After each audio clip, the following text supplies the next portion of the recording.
Hi, stock investors. JJ here. Welcome back. Well, today I want to tell you about a book, a great book that I've just finished while it's fresh in my mind.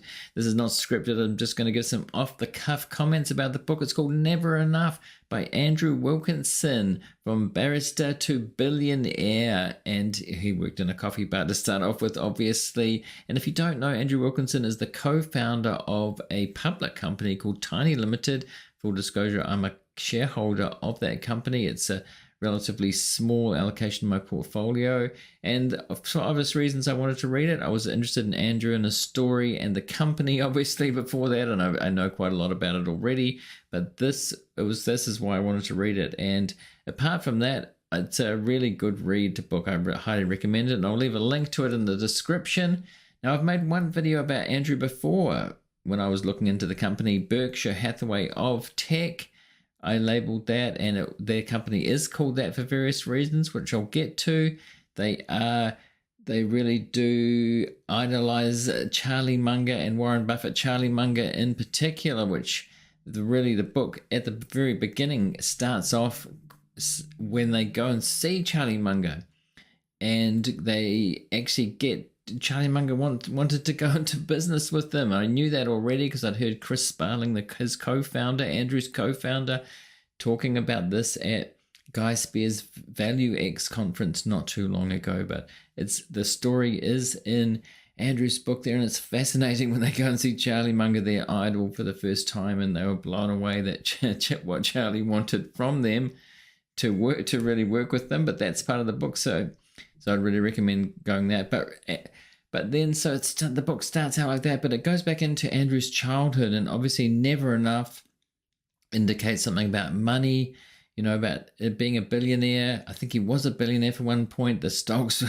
pretty way down after it went public, as happens with, stocks that go public 6 months to a year. Most stocks are kind of down after that much, and that's the case of the Tiny Limited at this point. But they haven't been in business for a long time before that, more than 20 years. Meta Labs was really Andrew's first successful business, really super successful. Although, having said that, he did start a business as a teenager, a website, a blog, and he's got some stories about that which are pretty fascinating. And, that their family struggled with money when he was younger. I don't think they weren't super poor, for instance, but he grew up in a neighborhood where a lot of the families in the neighborhood were pretty wealthy, so they were sort of living beyond their means in this neighborhood. But they eventually moved to Victoria in Canada. He's from Canada, the company's from Canada, and he lived in Vancouver at the time, which is a pretty expensive city, and it got more expensive, I think, during the 90s. And I remember, because I was living in Sydney, and I remember seeing real estate prices and so forth in Canada, the bubble that was happening, or the rise in prices that was happening in Australia and Sydney and Melbourne and other places was similar to Canada. I remember reading about that. And his family moved to Victoria, which was cheaper. His father was an architect and had a sort of struggling architecture business. Architecture's a tough game. I know architects, and it is financially can be really difficult, just like being an artist, really, but probably not quite as frugal as that. But nevertheless, they struggled, and he always wanted to have enough money, to grow up to have enough money. And his father really wanted him to as well. He talks about his father, when Andrew first started, doing entrepreneurial ventures, when he was a kid even, his father would say, "What's next? What's next?" encouraging him. So as happens, psychologically damaged from childhood. I don't say damaged, but he was always saying, "What next? What next?" And he and Andrew really became wealthy beyond his wildest dreams. His business, Meta Labs, and the name was before Facebook took the Meta name, Meta Labs, which was a web design company, and there were spin-offs from that. And so he's a serial entrepreneur, always thinking about starting businesses, and that did lead to this Berkshire Hathaway of Tech idea that they are engaging in. Tiny Limited has been labeled that. I don't know if Andrew's labeled that himself. Probably put that out there. That's what they want to be. And over time, they want to grow that. That's what Tiny Limited is. And I am a shareholder of that company. Full disclosure, did I say that already? I should say that, and it's not a huge allocation of my portfolio, but I do know quite a bit about the company, obviously, because I've looked at it. And I made that video about that time that I was looking at it. So go and see that if you want to, for a background on the company and a start on Andrew. But I want to focus on this book. As I said, when he was a kid, he felt like he never had enough money. Their family didn't, so he wanted to have enough money, and he started businesses and became an entrepreneur for the money. And web design, and I kind of feel an affinity there because I was doing web design. I've done a lot of that. Didn't start my own agency like he did, but I know that world, and I know exactly what he was talking about with many things that when they were starting that they had some tough times. Obviously, when 2008 came along, the global financial crisis, that was a bit of a shock, and so there's been some big ups and downs. And that, as an investor, that was good to see what he's been through. There's definitely some difficult times in business. One where when they hired a CEO, when he decided he wanted to leave the business, step back so they could do some investing. He was reading about Warren Buffett, and Chris Sparling, his co-founder, were reading about Warren Buffett and Charlie Munger and how to take that next step from business, from being an entrepreneur to an investor, and expanding, to have this Berkshire Hathaway of Tech. And they hired a CEO that didn't work out, was a bit of a shark and dishonest and so forth. It's a very interesting, fascinating chapter, more than one chapter in the book. One chapter called Throwing Grandma Off the Roof, I think it's called. Put Grandma on the roof, which is sort of pushing grandma off the roof. Go and read that chapter. If you read the book, it's a fascinating one, and it's a good lesson that they had about business, about hiring, CEO, and being convinced by somebody who was very good at talking, but ultimately not the best person to be in that position. So he's been through some big ups and downs in business, but ultimately getting to the point where they are growing it over time. And then he goes on to talk about the first 50 million is the easiest. So he talks about, it gets to the point where they've made a lot of money and they're getting to the point where they can invest more and stepping back from running the businesses.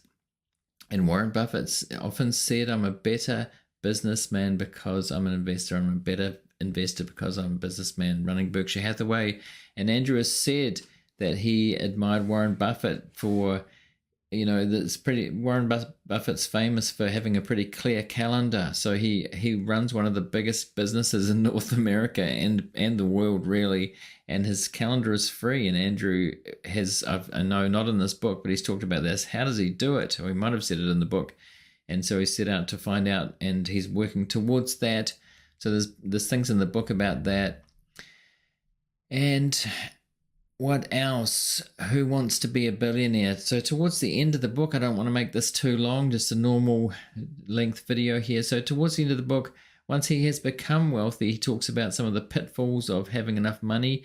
He didn't really think that he would get to have the amount of money or as wealthy as he is. And then he talks about some of the problems with that. The hedonic treadmill comes up quite a lot. And I've talked about this with my sons actually during the weekend when I was reading this. My son has studied this. He knew about it, and I think it's probably something that you have to go through to understand it. But it's akin to keeping up with the Joneses, or having enough money to buy whatever house, cars, build a house, get luxury cars, whatever, and then the thrill of that only lasts not very long, and so it doesn't kind of make you any more happy. There's plenty of surveys about this. Past a certain point, money doesn't necessarily make you happier. And like Andrew, if you find yourself to a point where you have what's too much, what is enough, never enough money, then there are problems that come up with that. If you buy lots of assets, you have to manage those, and so there are things in your life that come up that aren't enjoyable. Managing these assets is not enjoyable. So he discovered this, and he worked out how to deal with that. How am I going to deal with that, and to simplify things, and then having enough money to want to more than his family needed, and his early employees. He took care of those people, as he said. But what do I do now with all this money? And that led him to talking to Warren Buffett in person, and the giving pledge. So I haven't spoiled anything by saying this in the book. It's just a review, but do read the book. It's fascinating story, ups and downs. Meeting his wife, his second wife and girlfriend at the time. I think they're married. Zoe, who was somewhat of a socialist. That's a funny part of the book, where she didn't know how wealthy he was, and then she Googled him eventually and found out. And he made a joke about, billionaires, all we want is to make penis rockets to go to Mars.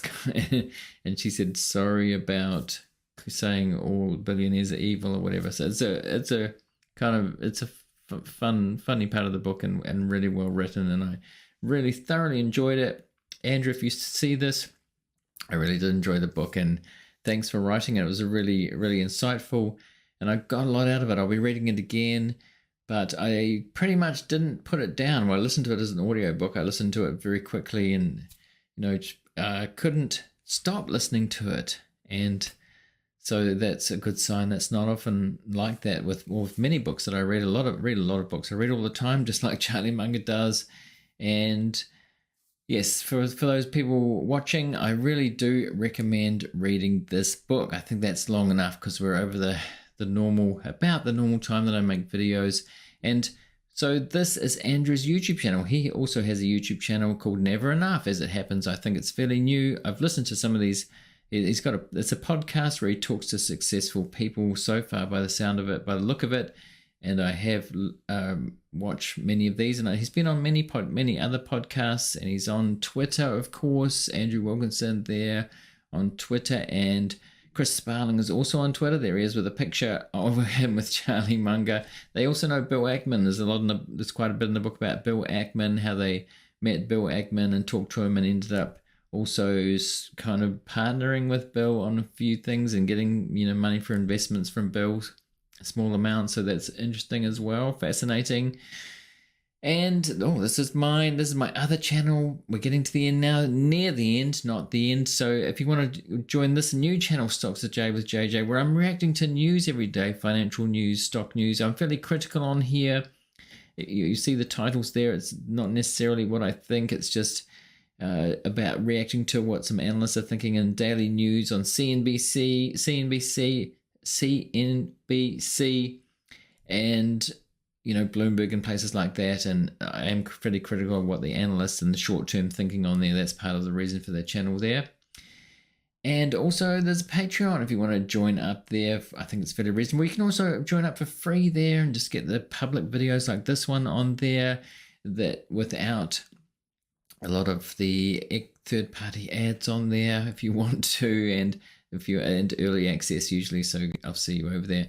And thanks to everybody for watching. I hope you get something out of the book. Go to there's a link in the description to the book, or get it, or go to the Never Enough website. I think there is one there that you can get it, or you can get it at all good booksellers really.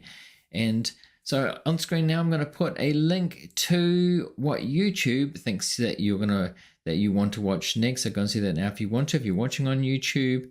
And also a subscription. If you want to subscribe, do that. And there'll be more of this kind of content in the future, so hit notifications there. And thanks to everybody for watching, and I'll see you in the next one.